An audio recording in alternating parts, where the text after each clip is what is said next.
Bonjour à tous, bienvenue dans ce magazine consacré à l'actualité de l'intelligence artificielle.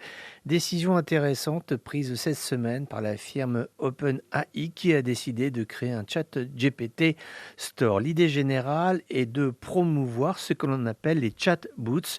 Ce sont en fait des outils d'intelligence artificielle que l'on peut interroger comme chat GPT, mais ils ont la particularité de correspondre à ce que l'utilisateur est. Si par exemple l'utilisateur est un habitant du pôle Nord, il a des considérations environnementales sur les poissons, sur la façon dont on résiste au froid, il va avoir un chat GPT qui lui sera totalement dévoué, qui répondra à ces questions spécifiques. Et puis si au même moment, on a par exemple un planteur de café, je ne sais pas, en Colombie, donc qui vit dans un autre climat, avec d'autres problématiques qui sont liées à son environnement humain, social, politique, économique, géographique, etc., eh bien, ChatGPT va s'adapter, fournir des sommes de réponses qui seront cohérentes avec l'utilisateur en question. C'est là un phénomène tout à fait important et on va vraisemblablement aller de plus en plus vers ce modèle-là, c'est-à-dire que l'intelligence artificielle ne sera pas quelque chose de généraliste, mais au contraire, un service à la personne, un service qui prendra en compte ce que l'on est, nous, individuellement, de telle façon à répondre au mieux à ce que sont les demandes quotidiennes des utilisateurs de ChatGPT. À signaler également que la Commission européenne a annoncé un nouveau plan d'investissement. On est toujours sur des sommes qui sont tout à fait importantes du côté de l'UE. Cette fois-ci, c'est un investissement de 20 milliards d'euros dans l'intelligence artificielle. Alors, on se pose souvent une question à la fois dans les pays industrialisés, mais aussi dans les pays émergents concernant l'intelligence artificielle. Toutes ces sommes d'argent qui sont mises dedans, on se dit, mais finalement, la voiture intelligente, on nous en parlait il y a de cela quelques années. Aujourd'hui, où est-elle? Est-ce qu'elle est aujourd'hui disponible dans les catalogues des firmes automobiles? Est-ce que demain, il faut s'attendre à ce que nous soyons totalement dépossédés de la conduite de nos véhicules et que ce soit des ordinateurs d'intelligence artificielle qui nous mènent à bon port? On pose la question à Damien Bancal parce que c'est vrai, Damien, on en a beaucoup parlé un temps et là, bizarrement, l'intelligence artificielle et la voiture, ce n'est plus dans l'air du temps. Que se passe-t-il exactement? Oh bah c'est simple, hein. Si on prend une petite addition, on va dire que 2010, c'est la grande révolution, tout le monde a ça à la bouche. Vous allez voir, d'ici 10 ans, les voitures vont rouler tout seuls, vous serez tranquille, sécurisé. Bon bah soyons très honnêtes, hein, 2023, on se rend compte que les voitures autonomes, c'est pas pour demain, pour plein de raisons. C'est-à-dire? D'abord, l'aspect coût. Ça coûte Oui. très cher de fabriquer des voitures autonomes.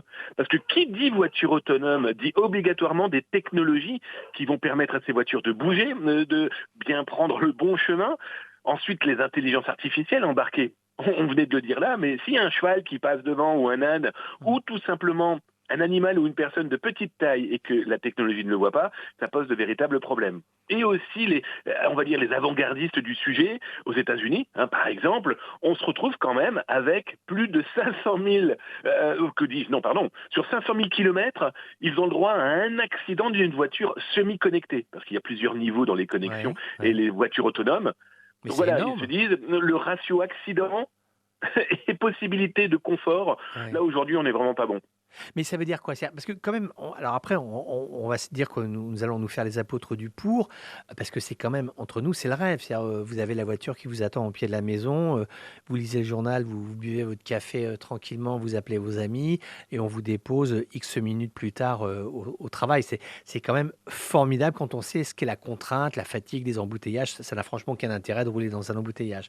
Donc ça reste malgré tout une belle idée. Alors Damien, qu'est-ce qu'il faut croire? Que c'est pas pour maintenant notre siècle ou est-ce que on peut se dire quand même que d'ici quelques, allez, soyons fous, quelques centaines d'années, quand même, ça pourrait voir le jour?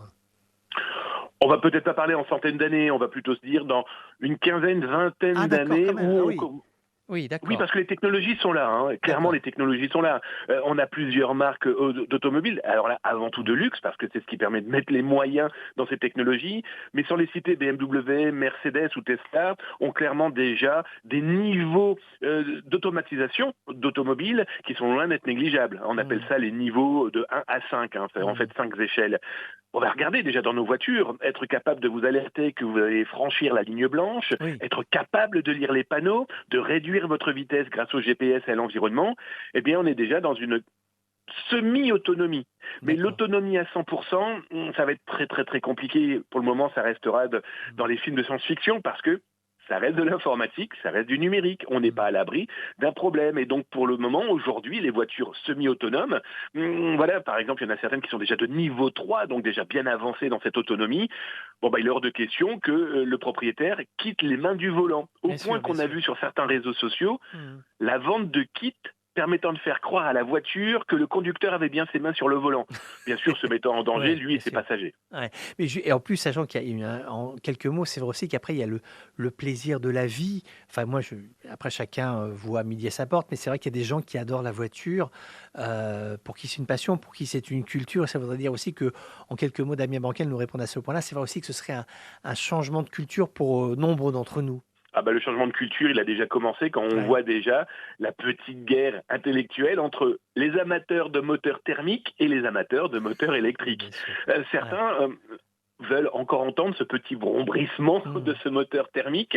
D'autres se disent l'électrique, c'est parfait, ça fait pas de bruit, au point qu'il a fallu inventer des bruits pour les moteurs électriques, et bien pour quand même prévenir les gens autour qu'un véhicule arrive sur eux. Voilà, merci beaucoup Damien pour l'ensemble de ces précisions et on finit avec cette dernière information qui est importante parce qu'on l'a oublié.